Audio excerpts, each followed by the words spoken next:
Unión. Y qué bien, te saluda tu querida hermana y amiga Diandra Ramírez. Y como cada jueves, siempre estoy muy bien acompañada. Jacqueline, buenas noches.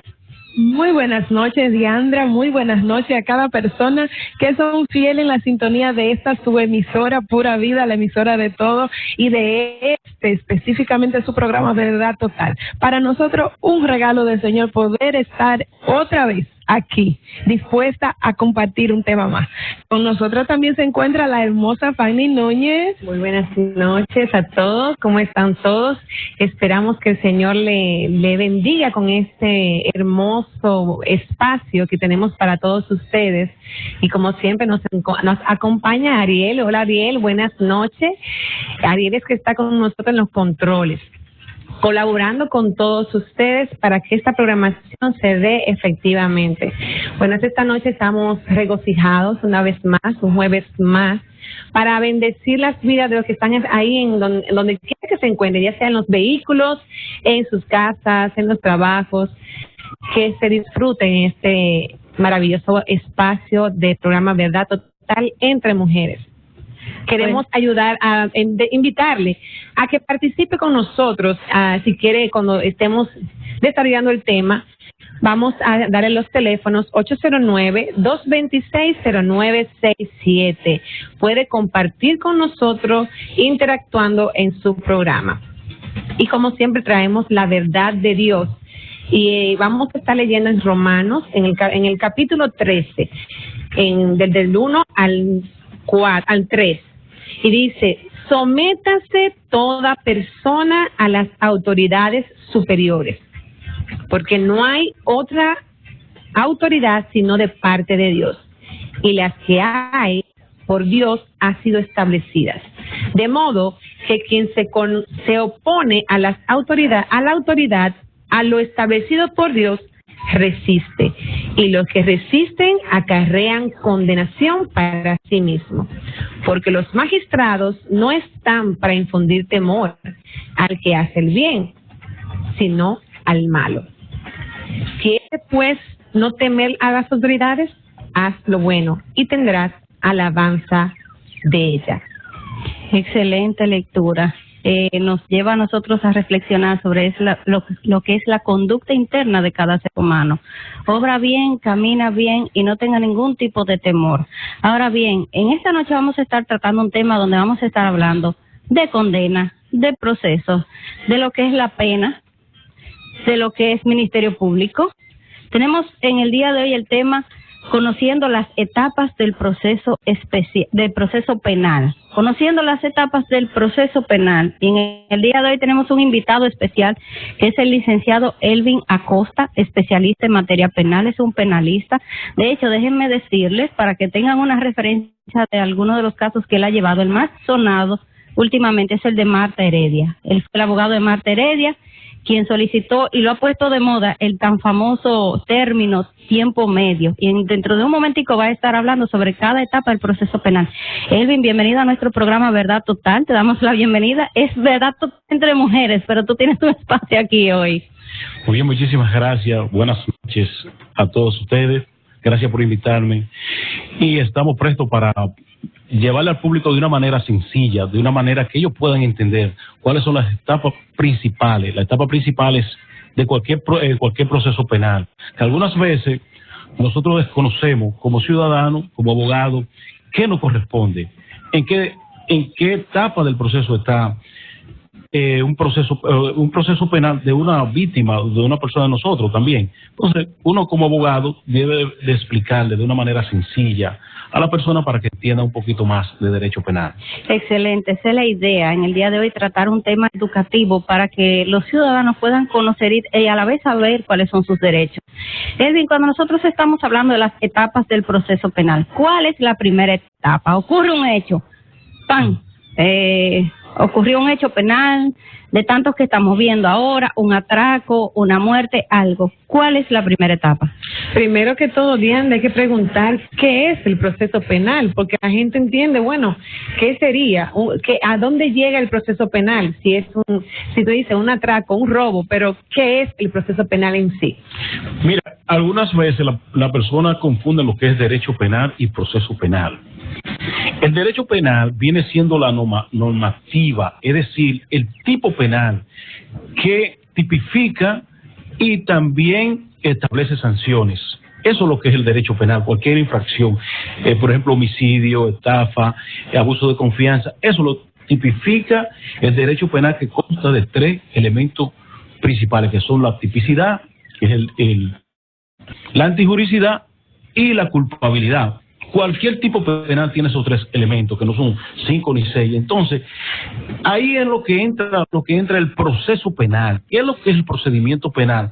Es la vía, el procedimiento para llegar al tipo penal. Es decir, te pone en la mano del abogado o el fiscal todos los procedimientos para que se les respeten tanto a la víctima como al imputado todos sus derechos. El proceso penal que te dice cómo deben de apresar a una persona, cómo lo pueden allanar, cómo lo pueden llevar a juicio, cómo lo lleven presentar la prueba. Ahí es que está la diferencia entre el proceso penal y derecho penal, que nosotros empezamos al revés. Tenemos un código penal de 1848 y también tenemos un código procesal penal de 2004, cuando tenía que ser al revés totalmente. Pero ya gracias a Dios también tenemos en curso un código penal que se declaró en estos días inconstitucional por el procedimiento, no por lo que contenía, que se va a adaptar muy bien al Código Procesal Penal. Es decir, esas son las fases, ahí es que vamos a entrar, que vamos a discutir lo que es la tipicidad de la infracción y el proceso penal. Entonces, me decía... Cuando comenzamos, ocurre un hecho, ¿qué es lo primero?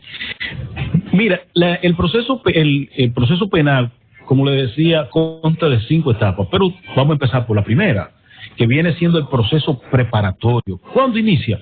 Con una denuncia. Una denuncia, ¿qué es la denuncia? La denuncia es el acto por el cual cualquier persona puede dar acción tanto al Ministerio Público como a la autoridad judicial de un hecho, de una infracción penal. Ahora, el denunciante no tiene que ser parte del proceso. El denunciante no conlleva responsabilidad, al menos que no dé una información falsa que ahí compromete la parte civil. Ahora bien, no está obligado a denunciar, puede hacerlo verbal, puede hacerlo escrito. Independiente, es diferente a la querella, que el querellante es una persona que participa en el proceso, que interviene en el proceso. Puede ser por víctima directa, puede ser por víctima indirecta, o puede ser por cualquier ciudadano que se pueda querellar en contra de un funcionario público en virtud de lo que establece el 85. Ahora bien, hay una parte de personas, hay personas que por obligación tienen que denunciar, según 264, que son los médicos, los farmacéuticos, los notarios públicos, y todo el que tiene que ver con la vida humana prácticamente,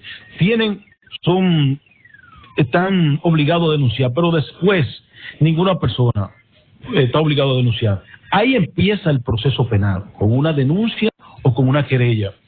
Inmediatamente el Ministerio Público tiene la denuncia y la querella, tiene que poner la acción. Es decir, comienza en la etapa preparatoria, que empieza la investigación, empieza la recolección de las pruebas, empiezan los interrogatorios, donde esa parte no es pública a tercero.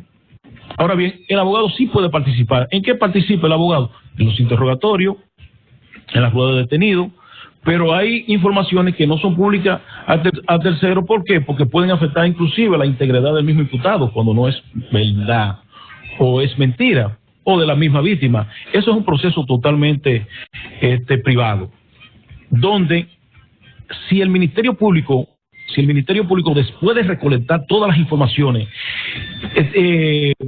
cree necesario solicitarle una medida de coerción, lo vas a hacer prácticamente. ¿Qué es una medida de coerción? Es muy sonado últimamente, escuchamos mucho el término, pero ¿qué es realmente una medida de coerción? Mira, una medida de coerción es todo lo que te reprime con tu libertad, tanto corporal como también patrimonial. La medida de coerción puede ser una orden un arresto, una medida de coerción, una conducencia. Por eso que en el Código Procesal Penal las medidas de coerción empiezan en el artículo 223, donde empiezan los arrestos, la conducencia, todo lo que te puede apremiar. Ahora bien, hay 2 tipos de medidas de coerción, que es la personal y también está la real. La personal es la que se le impone a la persona. porque eso son medidas cautelares para salvaguardar un proceso, es decir, que no se puedan dispersar las pruebas, que no se pueda ir la persona, que no se pueda tener contacto con la víctima. Entonces el Ministerio Público te pide una medida de coerción personal. Ahora, la real es la medida de coerción que se lo pone a un patrimonio. Una persona, cuando le ponen una multa, puede conocérsele una medida real, una medida de coerción real para salvaguardar esa multa a un bien que él tenga, un bien puesto en garantía también, salvaguardar también una indemnización. Usted puede, si se le da una indemnización, por ejemplo en 241, solicitarle a juez una medida de coerción real contra los bienes de esa persona, que muy pocos abogados alguna vez la hacen.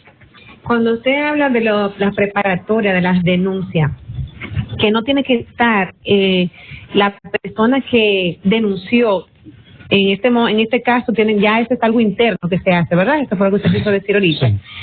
Ese proceso, ¿cómo el que denuncia sabe que va procesándose todas esas informaciones? ¿Tiene que estar constantemente revisando esa preparación o la deja a mano de su abogado y ellos están... ¿Cómo se hace? No, porque el denunciante nada más le da la información a los auxiliares, a los fiscales o los auxiliares judiciales. Y es algo sencillo. Da lo que ocurrió, y para la veracidad le piden ciertos datos, por ejemplo, personales, pero ya se desaparece y se va del Ministerio Público de oficio que la investigación, no obstante el querellante sí hay que darle todas las informaciones del proceso. Eso es lo que quise decir. El querellante. Sí, el querellante que está dando todas las informaciones, sí, que es totalmente diferente a lo que es el denunciante. Sí, eso fue que me equivoqué, dije el denunciante, pero era el querellante, el que hizo la querella, que tiene que saber cómo él se da cuenta que va funcionando su proceso. Sí, porque hay que estarle dando las informaciones de todo cómo va el proceso. Que tiene una oportunidad el querellante de intervenir en todas las fases del proceso hasta que un juez dicte un auto de apertura a juicio, según lo que establece el artículo 270. Es decir, el querellante que da informaciones, inclusive si se va a archivar el proceso, que después más adelante le vamos a hablar sobre la etapa preparatoria, si lo van a archivar, si hay una suspensión, si hay que buscar testigos, si estamos interrogando, todas las informaciones al querellante hay que dárselas, conjuntamente quizás con su abogado, porque la querella para formalizarse tiene que hacer por constitución de abogado. Cuando hablamos de la medida de cohesión, normalmente las medidas de cohesión son con apresamiento, ¿verdad? Eso sí, hay que apresar a la persona para cuando se dice una medida de cohesión, si es para tenerla como aislada, para que no se escape o que no se vaya para fuera del país, algo así. Fíjate, lo normal sería que usted acudiera a una medida de cohesión suelta. Eso sería la regla. Que tú vayas, suelta una medida de cohesión, pero aquí todo lo hacemos al revés. Primero apresamos y después pedimos una medida de cohesión. Es decir, que la persona, para solicitarle una medida de coerción, tiene que susumirse en los 3 principios que establece el 227, que las pruebas sean contundentes, que es una pena mayor. Esas son las tres partes, y que se establezca el peligro de fuga. Pero alguna vez yo le digo a la gente, pero ¿y cómo un peligro de fuga? Porque aquí hay el artículo 100, que le da el mecanismo al Estado para perseguir. ¿Tú entiendes? Si tú no te presentas, es la rebeldía. Entonces, el Ministerio Público no, porque fuga pagando a una persona que no tenga visa. ¿Para qué campo se va si aquí no hay donde esconderse? Entonces, cuando los jueces en su sentencia dicen, no, porque sí está latente el peligro de fuga. No, el Estado punitivo tiene policía, tiene Ministerio Público, tiene todo el mundo para apresar a esa persona. Y si él no se presenta, sabe las consecuencias que tiene el artículo 100. Por eso, cuando me decían sobre los presupuestos, el único presupuesto que debería presentar una persona es la cédula. Como en Estados Unidos, el único presupuesto que tú tienes es la licencia. Prácticamente, y aquí comienzan con una carta del alcalde, una carta de la Junta de Vecinos. ¿Qué credibilidad puede ser un presupuesto? Presupuesto es que tú tengas un arraigo familiar, que tú presentes que tú tienes 2 hijos, que tú no te vas, que tú vives en una persona. Eso es los mismos arraigos cuando la persona busca visa. ¿Qué es lo que ve el cónsul? Tiene arraigo familiar, tiene trabajo, tiene algo que está pegado del país, entonces yo te doy tu visa. Eso debiera de ser. Por aquí se han inventado unos 60,000 presupuestos que yo le pregunto cuando le presento tanto presupuesto, le pregunto, ¿qué más usted quiere que yo le traiga? Cuando habla de presupuesto, Esos son los que se presentan cuando ya hay una orden de arresto o una medida de coerción, así. No, los presupuestos se presentan en la medida de coerción, porque la medida de coerción, yo como abogado generalmente presento una mala cédula en la primera etapa.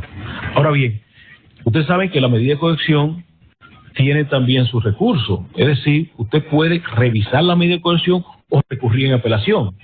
También tiene entonces, si tú presentas todos los presupuestos al principio, ¿qué tú le vas a presentar a la corte? ¿Qué tú le vas a presentar? Entonces el fiscal dice no, porque están presentando los mismos presupuestos. Entonces no hay motivo para que el juez te pueda variar la medida de coerción. Entre las que son las medidas de coerción, escuchamos muchas veces distintas medidas de coerción. ¿Cuál es la más común o cuáles tipos de medidas de coerción existen? Mira, son 7 medidas de coerción. Primero es la presentación de una garantía. Segundo es la presentación periódica. También está la presentación y vigilancia de una persona, y la más común que se da aquí es la prisión preventiva, que debiera ser lo contrario, que es el número 7. Aquí piden prisión preventiva. Yo oía hoy que decía el Procurador General de la República que él cree que puede hacer leyes que se le va a dar prisión preventiva a la persona que tenga un accidente. Un accidente de que si no tiene seguro, pero ¿qué asegura el seguro? Es la indemnización de la persona. Entonces, se dispara con una cosa ahí, de que no, prisión preventiva, es un hecho que generalmente es involuntario. Entonces, ¿cómo se puede despachar? De que no, le vamos a pedir prisión preventiva, porque aquí lo que queremos es llegar a la cárcel de personas porque no tienen lo que es un concepto de Estado.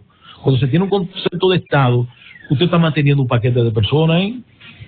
Eso le iba a decir, que imagínate tú en la cárcel, toda esta gente que choca en los vehículos, van a llenar las cárceles de gente, y cómo se van a mantener esas personas, porque no le vas a dar una cárcel normal.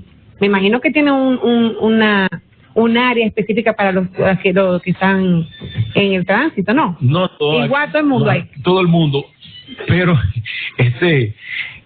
yo no te digo que una persona que esté embriagada, que esté borracho o algo así, o se suba en una calzada, quizás se pueda, pero una persona que involuntariamente, que va en todo su deber de cuidado, choque una persona, un motorista que sale sin casco protector, una señora en una pasola, qué sé yo qué, entonces usted le va a solicitar prisión preventiva a esa persona. El procurador lo está asesorando mal. Yo quiero agregar algo, y es que en ese tenor, a veces este tipo de programas lo estamos trayendo para concientizar también que a veces empleamos muy mal los términos.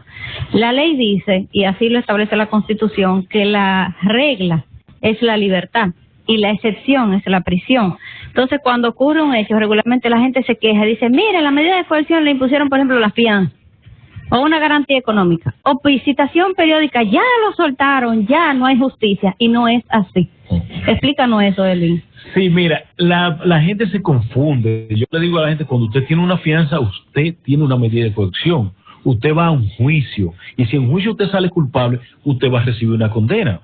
Es decir, una persona, es lo mismo cuando una persona dice, nada más le dieron 3 meses, pero 3 meses y 1 año es lo mismo, de medida de prisión. Es decir, la gente se conforma aquí con que le den prisión a una persona, y no es así. Algunas veces dándole prisión, entonces vienen dañando el proceso que es más, la persona asiste más aquí cuando está libre que en prisión. Algunas veces se suspenden los juicios porque no traen los presos. Es decir, que el que está afuera va más a los tribunales, y lo tenemos, por ejemplo, nosotros con varios imputados que están libres y están a las 8:30. Mientras tanto, con los que están en prisión, algunas veces a las 10 de la mañana no han llegado. Una pregunta, licenciado. Muchas veces escuchamos hablar que se le dio medida de coerción de 3 meses, pero conozco un caso de alguien muy cercano que tenía medida de coerción por 3 meses, pero estuvo 4 años preso antes de que se le conociera el juicio de fondo. No hay una ley que establezca y que garantice o que haga obligatorio el hecho de que si cumplió los 3 meses de medida de coerción y no reunieron las pruebas, no tengan que dejar a esa persona en libertad. Puede llegar una medida de coerción que fue por 3 meses a durar 4 años. Mire, ahí yo creo que no, esa persona no tenía abogado, o quizás no conocía el procedimiento. ¿Por qué? Porque son los 3 meses. Es el tiempo que le da el Código al Ministerio Público para que presente su conclusivo. Es decir, cuando el abogado se da cuenta que ya han llegado 3 meses y no ha presentado un acto conclusivo, ¿qué tiene que hacer en virtud de lo que establece el artículo 151? Intimar al juez, o sea, dar una instancia al juez para que intime al Ministerio Público para que en 10 días, que ahora son 5 días, presente un acto conclusivo. ¿Qué es el acto conclusivo? El acto conclusivo es cuando el Ministerio Público tiene que terminar con el proceso preparatorio de la investigación, y ahí va a solicitar al Ministerio Público o archivo del expediente o una suspensión condicional, o solicitarle apertura a juicio o un juicio abreviado. Es decir, ahí es que concluye ese señor que duró 4 años, que le habían puesto eso. El Ministerio Público, si el abogado no hace, yo cogí y dejarlo 4 años, 3 años, que le muevan. Inclusive se le está también violando el derecho a que al año haya un cese de la prisión preventiva, en virtud de lo que establece el 241. No se le solicitó eso y ahí va a durar 10 años. Ahora, Elvis, se me prende un bombillo también de lo que está pasando, que eso yo lo veo a diario, y es el hecho de que le varían la prisión preventiva por una garantía económica en efectivo. Eso es un gancho. Porque entonces dice, ok, te voy a levantar la prisión preventiva, una garantía económica de $1.000.000, y el infelino tiene cómo pagar el $1.000.000, sigue preso, en consecuencia. Mira, ahí se viola lo que establece el artículo 255, que dice que usted se le pone una fianza de acuerdo con usted la puede pagar. Ahora, ¿qué es lo que hacen los jueces aquí? Algo atado, es decir, que para cuidarse cuando hay el cese de la prisión preventiva, o se la cambia, le ponen 20 millones de pesos. Si usted paga una fianza de 10 millones de pesos, 20 millones de pesos, es susceptible a que usted lo sometan por lavado de activos. ¿Tú te das cuenta? Es decir, eso es una prisión alargada. Bueno, tiene una fianza por 20 millones de pesos. ¿Quién puede pagar 20 millones de pesos? Entonces, los jueces, es dejarlo en prisión. Los jueces, algunas veces hay muchísimos jueces que son más bien notarios de los ministerios públicos, es decir, que ellos certifican todo lo que dice el Ministerio Público, aunque aquí en Santiago hay muy buenos jueces. Entonces, continuamos con las etapas. Ya hemos hablado de la medida de coerción, todo eso. Bueno, hay una libertad o hay una prisión preventiva, que regularmente la libertad ya tú lo explicaste, pueden ser varias. Y la prisión preventiva debería ser entonces la excepción que aquí se ha festinado mucho en los fallos. Después, ¿qué viene, Elvis? Ya el Ministerio Público concluyó y solicita entonces un auto de apertura a juicio. ¿Qué es esa solicitud? ¿Y a dónde va esa solicitud del Ministerio Público? Entonces, ahí llegamos al procedimiento intermedio, que es lo que se refiere a la preliminar. ¿Qué es la preliminar? La preliminar es el juicio a la prueba. A la prueba, es decir, que ahí lo que vamos a discutir es si esa acta de allanamiento fue acorde al procedimiento, al 181, si ese interrogatorio que se hizo se subsume en lo que establece el artículo 312, es decir, que alguna vez se va a presentar al Ministerio Público un interrogatorio que le hace a la madre que no se subsume a lo que establece el 312, porque el 312 te dice cuáles son los documentos que se pueden incorporar. Entonces, toda esa prueba tiene que estar acorde a lo que establece el artículo 26, 166, 167, en juicio a la prueba. ¿Cuál es la prerrogativa del juez de instrucción también en la etapa preliminar? O da una apertura a juicio o da un no al lugar.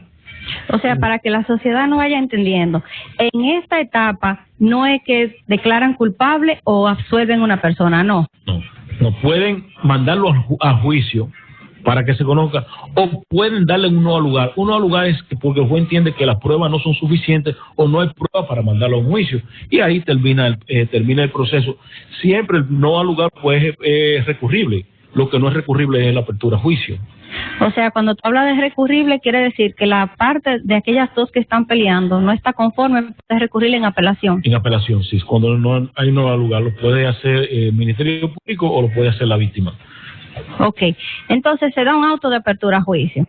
Se conoció la medida, hay pruebas suficientes, fueron incorporadas de acuerdo a las formalidades establecidas con el código, el artículo 164 y siguiente. ¿Nos vamos ahora a dónde? A la tercera etapa, que es la etapa del juicio. ¿Qué pasa allí? Se le notifica a los abogados lo que es la apertura a juicio. Entonces, el abogado tiene, después que se le notifica, 5 días para hacer las excepciones del proceso, virtud del 305, incorporar nueva prueba y ver si el auto de apertura a juicio, organizar las pruebas, eso va bien. Después de esa fase, entonces nos vamos al juicio.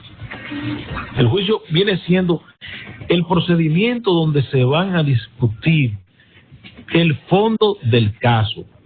El juicio consta de tres elementos, que es la parte constitutiva, que es donde se discute la teoría fáctica del caso.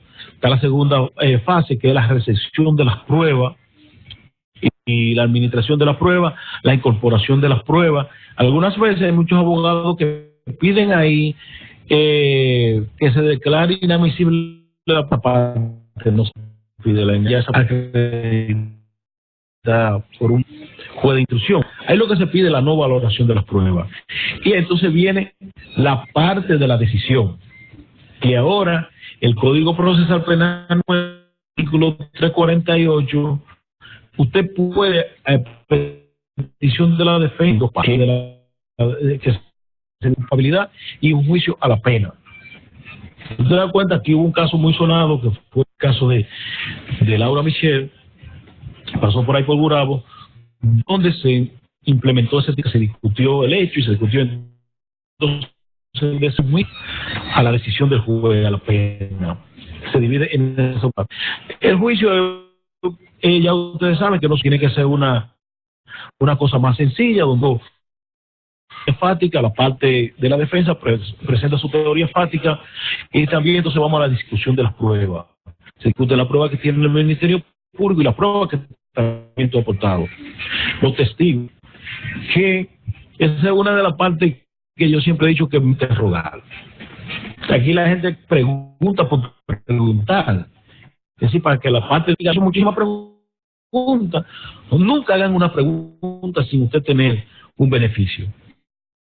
Es la que ahí se fundamenta la persona para, o sea, los jueces. Algunas veces ellos presentan un paquete de documentos, el Ministerio Público acta de allanamiento, que son centros vinculantes. Pero ¿dónde es que está el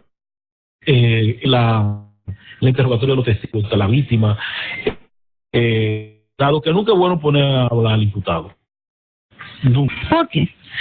Generalmente cuando yo llevo casos penales, lo primero que le pregunto al testigo, diputado, si tú te defiendes.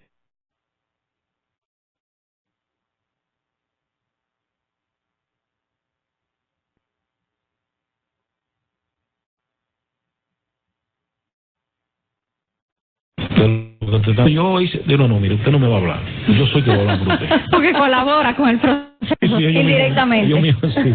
No voy en el proceso. Sí.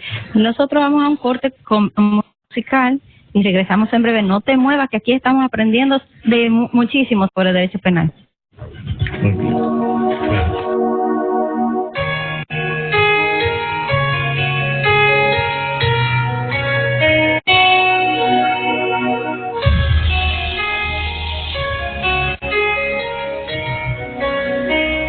He conocido tu mano, he conocido tu mano levantarme de la muerte. He conocido tu mano, he conocido tu mano, he conocido tu mano levantarme de la muerte. Lo ven en la agua de vida, me vida con vida.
paz, la sanidad.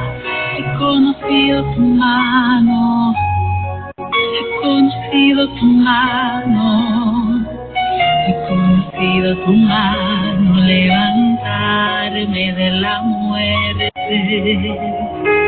He conocido tu mano, he conocido tu mano, he conocido tu mano levantarme de la muerte. Provee el agua de vida, bebí de tu misericordia. Provee el agua de vida, bebí de tu misericordia. He conocido tu mano, he conocido tu mano, he conocido tu mano levantarme de la muerte. He conocido tu mano, he conocido tu mano, he conocido tu mano levantarme de la muerte. Tu amor en tus manos, vi tu amor en tus manos, vi tu amor en tus manos. Conocí el amor en tus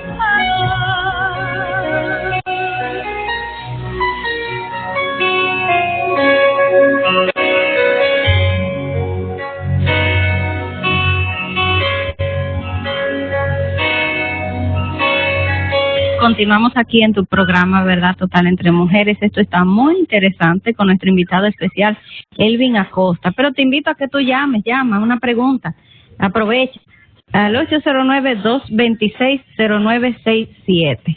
Elvin, quizá la pregunta debimos de hacerla hace un momentico, pero los actores de un proceso, tú mencionabas que es el Ministerio Público, está la víctima, quien es también el querellante, y está el imputado, que es la persona a quien están acusando. Muchas personas me dicen, pero el Ministerio Público, ¿de qué lado está? Mira, el Ministerio Público en principio debiera ser un poco más objetivo. Y que el código lo dice también. Tratar la cosa con objetividad, a cargo o a descargo. Pero en la práctica no es lo mismo. Ahora, ¿cuáles son los actores del proceso? El Ministerio Público, generalmente ¿Cuál es la función del Ministerio Público? El Ministerio Público es acusar siempre, totalmente siempre, y presentar las pruebas. Está la parte de la defensa que va a contrarrestar lo del Ministerio Público. ¿Entiendes? También la parte de la defensa puede presentar pruebas a descargo, es decir, presentar testigos, que también son parte del proceso, y está la víctima, porque en todo proceso también comprometen a la víctima. La víctima tiene que someterse a un examen corporal, el testigo también tiene que asistir, y hay cierto compromiso que el código le da como responsabilidad a los actores, pero el Ministerio Público siempre va a acusar. Por eso yo le digo a muchísimos abogados, usted no puede estar acorde con el Ministerio Público si usted le da defensa. Si el Ministerio Público pide una fianza de $1, pida de medio, pida el descargo por simple. Es decir, que esos son los actores. El Ministerio Público debiera estar con más actividad, que haya una prueba que no le conviene al proceso. Él mismo debiera de decir, no, esta prueba no va porque va violando los derechos del imputado, pero ellos no actúan así. No, de hecho en la práctica nosotros vemos el afán del Ministerio Público de arrastrar por los moños pruebas que a veces no vienen al caso, con tal de encajar. Y tú te das cuenta que cuando el Ministerio Público consigue que a una persona le pongan 30 o 20 años, lo dicen por toda la emisora. Ahora bien, cuando lo descargan, dicen que son los jueces. Bueno. Así es. Sí. Entonces estábamos en lo que es la etapa del juicio. Sí. Ahí es donde se escuchan a los testigos, que esa no es la parte, en la audiencia preliminar los testigos no hablan. Hay jueces de instrucción que piden, y yo soy de lo que digo que ahí se debiera de escuchar el testigo. ¿Por qué? Porque hay testigos que van a la audiencia y dicen totalmente las cosas diferentes como son. Ahora, como es un juicio la prueba, el testigo es una prueba. Ahí se debieran de escuchar los testigos, pero aquí no lo escuchan los testigos. Debieran en esa parte, porque es una parte de la prueba. Y ahí el juez determina si el testigo está diciendo la verdad o no, porque ya no existe la tacha del testigo. Ya cualquier persona que vea, que oiga, que sienta, puede ser testigo. Entonces, ese tipo de personas debiera en esa parte preliminar escucharse. Aquí no se escucha en el juicio de fondo. Y mira qué interesante, porque también el juez puede valorar si ese testigo estuvo presente o no, o si se ha vuelto un papagayo de algo que otra persona le dijo que dijera. Sí, hay testigos que ven, hay otros que son de referencia, hay testigos que dicen, porque la vecina fue que me dijo. Entonces esa persona está presa con un testigo que está diciendo, que lo está presentando al Ministerio Público, que un juicio de fondo va a decir que una vecina le dijo que lo vio con un martillo. Es decir, pero si fuera el estado preliminar, se evitara todo eso. Y ese testigo se sale, porque nada más que se lleva un testigo que sea directo, que vea, que escuche, que sienta que ocurrió un hecho. Eso debería ser en la parte preliminar. Licenciado, cuando hablamos de testigos, hay personas hay testigos que busca el que fue víctima, ¿verdad? Que puede buscarlo, y también hay testigos que sale de la investigación que se hace del ministerio. Sí, ahí están los testigos a cargo, que son los que presenta el Ministerio Público, Okay. que le hacen un interrogatorio, entonces son las que dicen que vieron, que sintieron. Ahora bien, la parte de defensa puede presentar los testigos a descargo. Es decir, que son testigos que también van a decir, no, porque fulano de tal, cuando ocurrió el hecho, estaba en tal sitio. No, o sea, en derecho no es porque las cosas se digan, sino que se prueben con otra cosa. Que no, yo lo vi, esto, que lo otro. No. Esas son las dos partes. Cada quien puede presentar su prueba por separado, tanto la defensa como el Ministerio Público. Eso es lo que escuchamos decir muchas veces, no, que fulano fue descargado, que lo descargaron. Ok, ya entendí. Usted ahorita hablaba de lo que es el juicio de fondo. ¿Qué es un juicio de fondo? Y si hay un juicio de fondo, ¿hay otro juicio que no sea de fondo? No, yo le decía que el juicio de fondo, que lo que se va a discutir ahí es la teoría fáctica del caso, y que si las pruebas presentadas por el Ministerio Público o por la parte de se sumen a esa teoría. Espérate, Elvin, habla en español, porque yo creo que nada más yo te estoy entendiendo. Teoría fáctica, yo me imagino que ahora la gente está preguntando, ¿y qué es eso? A la teoría fáctica es la ocurrencia del hecho, es decir, que fulano de tal, en tal hora, tal esto. La cronología, eso es la teoría fática. Y sus sumides que se adentran, que se unen a eso, que encajan, que esa teoría fática, la cronología, van acorde con la prueba. Eso es la parte susumida. Pero vuelvo de nuevo a los testigos. Cuando el ministerio investiga, hace su investigación y busca como testigo, vamos a decir, un supermercado, las cámaras y un empleado, es obligatorio, esa persona que lo cogió el ministerio como para testigo, tiene que ser obligatorio que se presente en juicio. Sí. O tiene la opción de decir, no, yo no voy para allá. Es obligatorio, inclusive se le puede dar una conducencia para que esa persona. ¿Por qué? Porque ¿tú sabes por qué el legislador se presentó a eso? Perdón, conducencia es que lo buscan por la esterilla de los pantalones. Sí. Mira, ¿tú sabes por qué? Porque aquí desde que ocurre un hecho hay muchísima gente que dice, no, yo soy testigo. Yo soy testigo de ese caso. Entonces después se van y no aparecen. Entonces el legislador estableció comprometer a una persona que vaya a accionar en justicia como testigo, también ponerle alguna responsabilidad. Inclusive, si no va, se cita, se conduce,